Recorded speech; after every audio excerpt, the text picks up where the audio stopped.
विद्यार्थी मित्रांनो, आपण 10वीचा भाग 2 चा पार्ट 2 चा chapter first heredity and evaluation, त्यालाच आपण आनुवंशिकता आणि उत्क्रांती असं म्हणतो.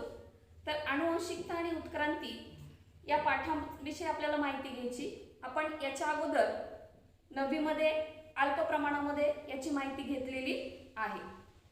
तर आपल्याला कॅन यू रिकॉल काही क्वेश्चन आहेत, त्या क्वेश्चनचे आपल्याला आन्सर द्यायचे. तर which component of the cellular nucleus of living organism carries heredity characters. मग आपण पाहतो की सजीव म्हणलं की त्यांच्यामध्ये पेशी आल्या, पेशीमध्ये केंद्रक असते आणि केंद्रकामध्ये असणारे केंद्रक आम्ले म्हणजेच आपण त्यांना DNA, क्रोमोसोम्स, प्रथिनं आणि गुणसूत्र हे आनुवंशिक माहिती संक्रमित करण्याचं काम करतात. सेकंड क्वेश्चन आहे आपला, what do we call to process of transfer of physical and mental character from parent to progeny. मग आपण मात्या पित्याची शारीरिक आणि मानसिक लक्षणं संततीमध्ये संक्रमित होत असतात, त्यालाच आपण आनुवंशिकता असं म्हणतो. The process of transfer of physical and mental character from parent to the progeny is called heredity. Third question आहे आपला, which are the component the DNA molecules. तर DNA मॉलिक्युल्स जे असतात आपले, तर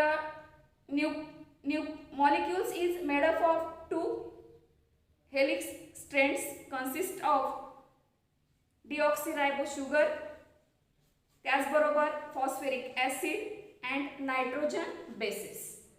तर nitrogen bases are 4 types. Nitrogen bases किती प्रकारचे असतात? 4 प्रकारचे असतात. त्याला आपण ॲडेनिन, सायटोसिन, ग्वानिन आणि थायमिन हे 4 प्रकारचे असतात. तर आपण हेरिडिटीची डेफिनेशन जर पाहिली तर transfer of characteristics from parent to offspring is called heredity. मग आपण पाहतो की एका पिढीतील जैविक लक्षणे जनुकाद्वारे पुढच्या पिढीत संक्रमित होण्याची क्रिया म्हणजेच आपण त्याला आनुवंशिकता असं म्हणतो. मग आपण आनुवंशिकतेची डेफिनेशन पाहिली, आनुवंशिक घटक वाहून नेणारे सेलमध्ये असणारे घटक पाहिले. तर पुढे आपल्याला पाहायचे हेरिडिटी चेंजेस. आता हेरिडिटी चेंजेस पाहत असताना आपण थोडक्यात शास्त्रज्ञांचा परिचय घेणार आहोत. तर आपले पहिले शास्त्रज्ञ आहेत ग्रेगर जोहान मेंडेल. यांनी 1886 मध्ये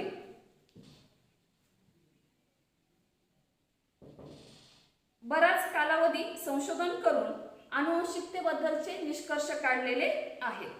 मग त्यांची थेअरी जी आहे आपल्याला Pioneer of the modern genetic. आणि मग त्यांनी हे संशोधन करत असताना हे संशोधन कशावर केलं होतं? पी प्लांटवर केलेलं होतं. पी प्लांट म्हणजे वठाण्याच्या झाडावर. द्रक्ष गुणधर्माच्या आधारे त्यांनी बरेच प्रयोग केले आणि त्या प्रयोगांती त्यांनी सांगितलं होतं की आनुवंशिक गुणधर्म हे एका पिढीकडून दुसऱ्या पिढीकडे संक्रमित होतात. मग आपण पाहणार आहे की याच्यानंतर दुसरे शास्त्रज्ञ आले आपले. त्यांचा कालखंड आहे आपला 1901 1901. ह्युगो डी रिव्हिस यांची जी थेअरी आहे ती आपण म्युटेशन थेअरी असं म्हणतो. त्यांनी उत्परिवर्तनाविषयी सिद्धांत मांडलेला आहे. त्यांनी असं सांगितलं की अचानक घडणारे जे बदल असतात त्या मागचा त्यांनी कार्यकारण भाव समजून सांगितला. आणि यातूनच पुढचे शास्त्रज्ञ आहेत आपले 2, वॉल्टर अँड सटन 1902. त्यांनी काय केलंय? Study of chromosomes. त्यांनी गुणसूत्रांचा अभ्यास केला आणि गुणसूत्रांचा अभ्यास करत असताना तोपर्यंत आपल्याला गुणसूत्रांचा विषयी माहिती नव्हती. वॉल्टर आणि सटन यांनी सांगितलं की जे आपला नाकतोडा असतो ग्रासहुपर यांच्या शरीरामध्ये ज्या पेशी असतात त्या पेशीमध्ये गुणसूत्रे हे कसे येत असतात? जोडीने येत असतात. आणि मग गुणसूत्रामार्फत आनुवंशिक सामग्री वाहून नेली जाते आणि तिथून पुढं मग आनुवंशिक माहिती संक्रमित होण्याची घटक आपल्याला पाहायला मिळाले. मग त्याचबरोबर आपण पाहणार आहेत की पुढचे जे शास्त्रज्ञ आहेत आपले ते त्रयी आहेत, 3 शास्त्रज्ञ आहेत. आपण त्यांना trio of scientist Oswald Avery, Maclyn McCarty आणि Colin MacLeod provide that expect virus all living organism have DNA has a genetic material. आणि मग या त्रयींनी असं सांगून दिलं की जी आपली पूर्ण सजीव सृष्टी आहे त्या सजीव सृष्टीमध्ये विषाणू वगळता सर्व सजीवामध्ये DNA हीच अनुवंशिक सामग्री आहे हे सिद्ध केले. मग आपण 1961 second scientist the French genetics Francois Jacob and Jacques Monod proposed a model for process of protein synthesis with the help of DNA in bacterial cell. मग या 2 शास्त्रज्ञांनी जीवाणूच्या पेशीत DNA द्वारे होणाऱ्या प्रथिन संश्लेषणाच्या प्रक्रियेची प्रतिकृती तयार केली आणि त्यामुळं DNA मध्ये दडलेले जे जनुकीय संकेत आहेत ते संकेत उलगडण्यास मदत झाली आणि आपण पाहतो की जनुकीय अभियांत्रिकीचा विकास इथून पुढे चालू झाला आणि पुनर्संयोजी DNA तंत्र विकसित झाले. आता मग या तंत्राचा आपल्याला कुठे उपयोग होतो तर आपण पाहतो की बेनिफिट काय असेल आपलं तर आपण अनुवंशिक विकृतीचं निदान करण्यासाठी, त्याचबरोबर प्रतिबंध करण्यासाठी, उपचार करण्यासाठी, तसंच प्राणी आणि वनस्पती यांचं संकर करण्यासाठी, सूक्ष्म जीवांचा जेथे वापर होतो अशा औद्योगिक प्रक्रियांसाठी आज अनुवंशिकीचा उपयोग केला जातो. तर शॉर्टमध्ये जर आपण पाहिलं the benefit of science of heredity, आपल्याला हेरिडिटी विषयी जे बेनिफिट आहेत ते काय काय असतील. Diagnosis of heredity disorders, treatment of incurable disorders, prevention of incurable disorders, production of hybrid varieties of animal and plants आणि uses of microbes in industrial process. तर आपण हेरिडिटी पाहिलं, हेरिडिटी चेंजेस पाहिले. आता आपल्याला पुढे पाहायचंय ट्रान्सक्रिप्शन, ट्रान्सलेशन अँड ट्रान्सलोकेशन. मग आपण हे पॉइंट पाहत असताना आपण त्याला प्रतिलेखन, भाषांतरण आणि स्थानांतरण या 3 मुद्द्याविषयी आपल्याला माहिती घ्यायची आहे. त्या अगोदर आपल्याला थोडेसे 1-2 क्वेश्चन विषयी आपण माहिती घेणार आहोत. तर DNA व RNA च्या प्रकाराच्या आकृत्या काढा आणि माहिती सांगा. आपण DNA ची आकृती 9वी मध्ये पाहिलेली. DNA इज अ द्विसर्पिलाकार असतात, त्यांची रचना ही द्विसर्पिलाकार असते. तर आपण डबल हेलिक्स स्ट्रक्चर असं म्हणतो. आणि या DNA मध्ये आपण पाहिलं होतं की जे आपले नत्ररेणू आहेत त्याला आपण नायट्रोजन बेस मॉलिक्युल्स असतात, त्यांची नावं आपण पाहिलेत ॲडेनिन, सायटोसिन, ग्वानिन आणि थायमिन. तर आपण हे पाहत असताना डबल स्ट्रँड असल्यामुळं A ची पेअर कोणाबरोबर असते, T बरोबर असते आणि त्याचबरोबर G ची पेअर कोणाबरोबर असते, C बरोबर असते. जर आपण याची रचना जर पाहिली DNA ची तर आपल्याला CD सारखी दिसते. म्हणजे टप्प्याटप्प्या पायऱ्या आपल्याला त्यामध्ये पाहायला भेटतात. मग आपण ॲडेनिनची जोडी कोणाबरोबर आहे, थायमिन बरोबर आहे आणि ग्वानिनची जोडी कोणाबरोबर आहे, सायटोसाइन बरोबर आहे. ॲडेनिन आणि थायमिन या दोघांमध्ये हायड्रोजन बॉन्ड्स असतात, डबल बॉन्ड्स असतात. तर आपण पाहतो की जे आपले ग्वानिन आणि सायटोसिन आहेत यांच्यामध्ये ट्रिपल बॉन्ड असतात, ते पण कोणाचे असतात, हायड्रोजनचे असतात. तर आपण ॲडेनिनची जोडी ग्वानिन बरोबर असेल तर त्याला प्युरिन म्हणायचं आणि थायमिनची जोडी सायटोसिन बरोबर असेल तर त्याला पिरिमिडिन्स असं म्हणतात. मग आपण RNA पाहिजेत आपल्याला. तर RNA चा लॉंग फॉर्म काय सांगते आपल्याला, रायबोज न्यूक्लिक ऍसिड. मग आपण पाहतो की RNA ची माहिती पाहत असताना किती किती प्रकारचे RNA असतात? तर जवळजवळ 3 प्रकारचे RNA असतात. पहिला आहे mRNA, दुसरा आहे tRNA आणि तिसरा आहे rRNA. मग आपण हे 3 प्रकारचे जे RNA असतात ह्या तिन्हीचे कार्य सुद्धा कसे असतात? वेगवेगळे असतात. RNA हे सिंगल स्ट्रँड असतात. DNA जसं डबल हेलिक्स स्ट्रक्चर पाहिलं तसं RNAचं डबल हेलिक्स स्ट्रक्चर नाही, तर ते कसं आहे? सिंगल आहे. तर आपल्याला mRNAचं फंक्शन काय आहे? याचं नावच आहे मेसेंजर RNA. काय म्हणायचं त्यांना? Messenger RNA. Carries the information for protein. याचं फंक्शन काय आहे? Carries the information for protein. त्याचबरोबर tRNA पाहिजेत आपल्याला. आता हे tRNA कुठं प्रेझेंट असतात? सायटोप्लाझम मध्ये असतात. It carry to specific amino acids. मग यांना कार्य काय आहे? स्पेसिफिक अमिनो ऍसिड काय करायचे? वाहून आणायचे. आणि त्याचबरोबर आपले जे rRNA असतात त्यांना रायबोसोमल RNA असं आपण म्हणतो. तर आपण पाहतो की ribosomal RNA is the component of the ribosomes. It the help in protein synthesis. rRNAचं कार्य काय आहे? Protein synthesis. प्रथिनांचं संश्लेषण करण्यासाठी याचा उपयोग केला जातो. मग आपण पुढे पाहणार आहे की जेनेटिक डिसऑर्डर पाहिजेत आणि त्याचे नाव पाहिजेत. आता जेनेटिक डिसऑर्डर म्हणजे काय? आनुवंशिक विकृती. आणि ही कशी निर्माण होते? आपण 9वी मध्ये पाहिले, म्हणून मी तुम्हाला ओझरती त्याविषयी माहिती सांगणार आहे. आनुवंशिक विकृती पाहत असताना आपण पाहिले की जेव्हा गुणसूत्र असतात हे गुणसूत्र मात्या पित्याकडून प्रतीमध्ये संक्रमित केले जातात आणि हे संक्रमित होत असताना गुणसूत्रांच्या संख्येमध्ये बदल झाल्यामुळं आनुवंशिक विकृती निर्माण होतात. तर अशा आपण आनुवंशिक विकृतीची 1-2 नावं मी सांगणार आहे तुम्हाला. Down syndrome and Turner syndrome. मग आपण पाहणार आहे की ट्रान्सक्रिप्शन कशाला म्हणायचं? थोडक्यात मी तुम्हाला सांगितलंय DNA use transcription to RNA and RNA to protein synthesis.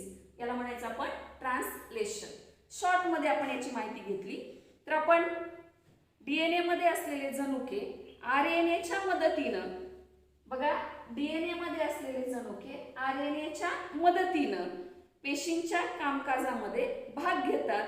तसंच त्यांच्या शरीराची रचना आणि कार्य यावर नियंत्रण ठेवतात आणि जनुकामध्ये प्रथिनांच्या निर्मितीविषयी माहिती साठवलेली असते व योग्य प्रथिनांची वेळोवेळी होणारी निर्मिती शरीराकरता आवश्यक असते. आणि ही जी माहिती आवश्यक असते यालाच आपण प्रथिनांची निर्मिती DNA मुळे RNAच्या माध्यमातून होत असते. यालाच आपण काय म्हणतो? सेंट्रल डोग्मा असं म्हणतो. These proteins are synthesized by DNA through RNA. कुणामार्फत केले जातात संश्लेषित? तर DNA through RNA. This is called a central dogma. याला काय म्हणलं आपण? Central dogma. मग आपण मराठीमध्ये याला सेंट्रल डोग्मा म्हणतात आणि सेमीमध्ये याला आपण सेंट्रल डोग्माच असं म्हणतो. आपल्याला मग डेफिनेशन कशाची पाहिजे? आता आपल्याला ट्रान्सक्रिप्शन.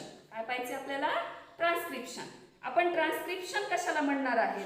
तर ट्रान्सक्रिप्शन पाहत असताना थोडक्यात मी तुम्हाला त्याची डेफिनेशन सांगते. Synthesis of mRNA as per the nucleotide sequence present on the DNA molecules is called the process of transcription.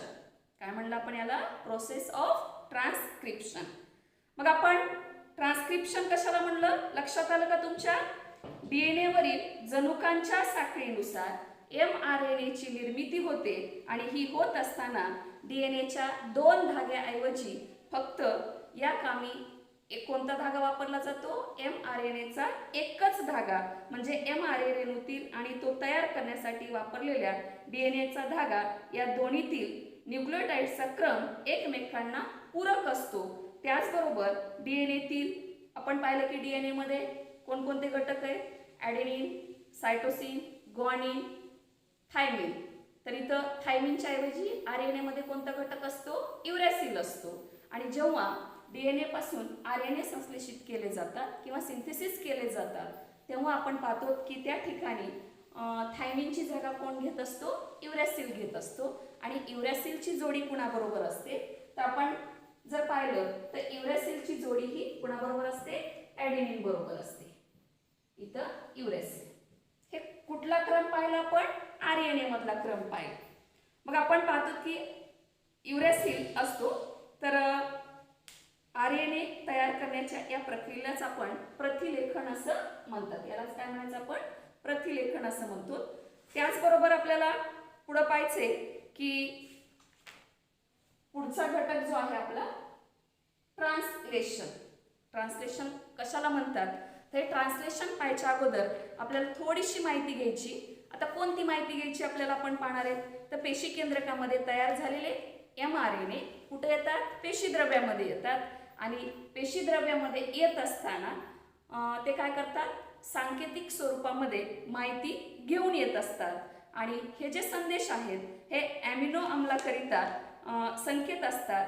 आणि प्रत्येक ॲमिनो आम्लाकरिता असलेले संकेत 3 न्यूक्लियोटाइडच्या संचाच्या स्वरूपामध्ये असतो. त्यालाच आपण काय म्हणतो? ट्रिपलेट कोडॉन असं म्हणतात. बघा आपण पाहणार आहेत की the mRNA formed in nucleus comes in cytoplasm. It brings in the coded message from DNA. The message contain the codes for amino acid. कशाच्या स्वरूपामध्ये असतात हे कोड? ॲमिनो ॲसिडच्या स्वरूपामध्ये असतात. आणि the code for each amino acid consist of 3 nucleotides. It is called triplet codon. It is called triplet codon. हे triplet codon वाहून आणण्याचं कार्य कोण करतात? Messenger RNA. मग आपण पाहतो की जे आपले शास्त्रज्ञ आहेत डॉक्टर हरगोविंद खुराना यांनी काय केलंय की Indian origin has made an important contribution in discovery of triplet codon for 20 amino acid. त्यांनी डॉक्टर हरगोविंद खुराना यांनी सर्व 20 ॲमिनो आम्लाकरिता असलेले कोडॉन शोधण्याच्या कामात त्यांची महत्त्वाची भूमिका आहे. आणि यासाठी त्यांना 1968 म्हणजे 1968 मध्ये 2 शास्त्रज्ञाबरोबर नोबेल पारितोषिक मिळालेलं आहे. मग प्रत्येक mRNA हा हजारो कोडॉनपासून बनलेला असतो. मग आपण mRNA कसा असतो? मग आपण त्याचा सिंगल स्ट्रेन पाहिले. हा आहे आपला सिंगल स्ट्रेन. आणि याच्यावर हे काय असतात? कोडॉन असतात या स्वरूपाचे. मग या प्रत्येक कोडॉनवर आपण जसं पाहिले की कोणते घटक पाहिले होते? ॲडेनिन, ग्वानिन, सायटोसिन अँड युरॅसिल. बघा A, G, C या पद्धतीचं असतात. मग आपण पाहिले की हे ट्रिपलेट कोडॉन कारण की किती प्रकारचे आहेत? 3 प्रकारच्या मॉलिक्युल्स पासून बनलेले असतात. 3 प्रकारच्या कणापासून बनलेले असतात. हरगोविंद यांना त्यांच्या या कामाबद्दल नोबेल पारितोषिक मिळालेलं आहे.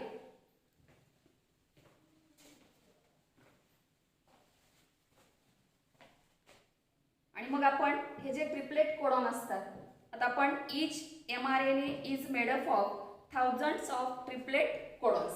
तुम्हाला मी 3 कोडॉन दाखवले. परत त्याच्यानंतर आपल्याला याचा क्रम सांगता येईल. G, A, C, A, G या पद्धतीने त्यांचा काय असतो? क्रम असतो. आणि मग आपण हा क्रम पाहत असताना हजारो असतात. आणि मग यांच्यावर आपण पाहत असतो की हे फक्त काय झाले? कोडॉन झाले. आता यांच्यावर जी माहिती प्रथिनं घेऊन येतात त्यांना आपण काय म्हणत असतो? अँटी कोडॉन असं म्हणत असतो. मग आपण पाहतो की as per the message on mRNA amino acid are supplied by the tRNA. For this purpose tRNA has anticodon having complementary sequence to the codon on mRNA. This is called as translation. मग आपण पाहतो की प्रथिनांविषयी जी माहिती आहे ते कोण घेऊन येतात? आपले tRNA घेऊन येतात. कशाच्या स्वरूपामध्ये? अँटीकोडॉनच्या स्वरूपामध्ये घेऊन येतात. आणि हे अँटीकोडॉनच्या स्वरूपामध्ये घेऊन येत असताना टीआरएनएचं आपण स्ट्रक्चर पाहणार आहोत. टीआरएनएची रचना कशा स्वरूपाची असते तर मी तुम्हाला एक छोटीशी डायग्राम काढून दाखवते या पद्धतीनं.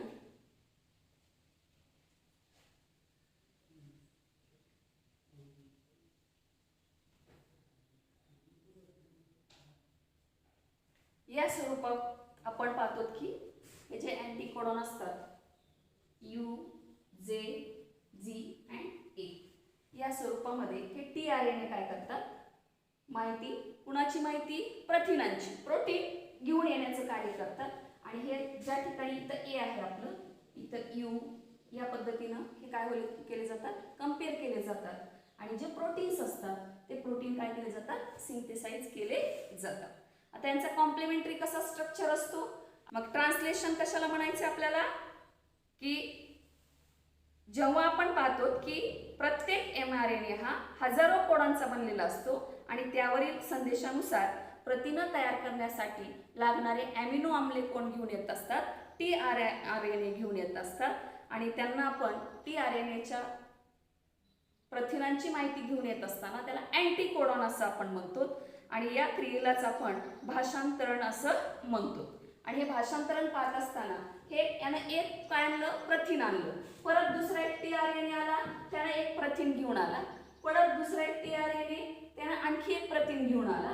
आणि यांच्यामध्ये जो बॉन्ड तयार होतो या बॉन्डलाच आपण पेप्टाइड बॉन्ड असं म्हणतात. यांच्यामध्ये जे बंध तयार होतात हे बंध म्हणजेच आपण त्याला काय म्हणतो, पेप्टाइड बंध म्हणून त्यांना काय केलं जाते, ओळखलं जाते.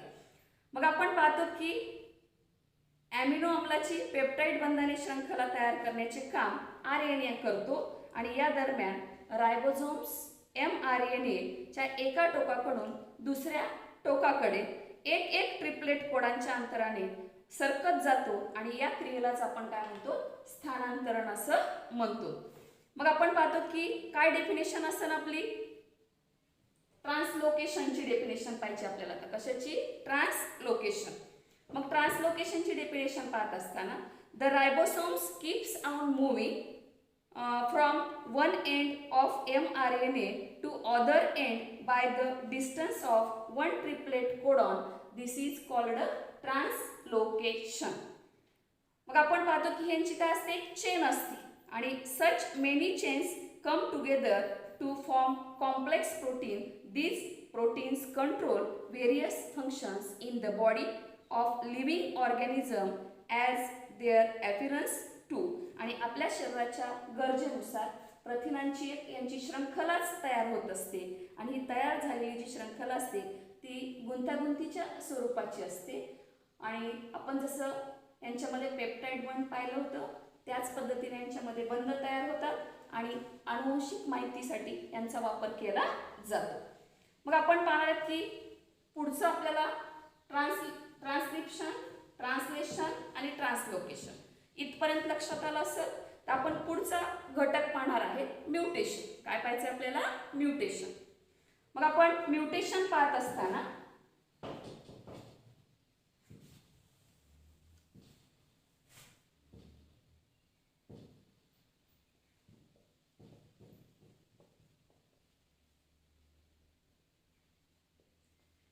म्युटेशन मीन्स उत्परिवर्तन. त्याला काय म्हणलं आपण, उत्परिवर्तन. सजीवामधील जनुकामुळे ते त्यांच्यासारखे सजीव निर्माण करतात आणि यातीलच काही जनुके जशीच्या तशी पुढच्या पिढीमध्ये काय केली जातात, संक्रमित केली जातात. त्यामुळं आई वडिलांची काही गुणधर्म त्यांच्या अपत्यामध्ये येतात, परंतु काही वेळा मात्र हे गुणधर्म जनुकामध्ये अचानक बदल होतात आणि जनुकातील एखादे न्यूक्लिओटाइड्स अचानक आपली जागा बदलतो. यामुळे जो लहानसा बदल घडून येतो त्यालाच आपण काय म्हणतो, उत्परिवर्तन असं म्हणतो. Sudden changes occurring in the genetic material is known as mutation. मग आपल्या म्युटेशनची डेफिनेशन काय सांगता येईल, sudden changes occurring in the genetic nucleotides is known as mutation. Is known as mutation. मग आपण पाहतो की उत्परिवर्तन कधी कसं असते, किरकोळ स्वरूपाचे असतात तर कधी लक्षणीय स्वरूपाचे असतात. तर उदाहरणार्थ उत्परिवर्तनामुळे काही आजार निर्माण झालेले आहेत. आपण त्याचं एक नाव पाहणार आहे, सिकल सेल ॲनिमिया. आता ही सिकल सेल ॲनिमिया आपण गेल्या वर्षी पाहिलेलं आहे. जे आपल्या शरीरामध्ये असणाऱ्या लाल पेशी असतात त्यांचा आकार कसा असतो, विळीसारखा असतो.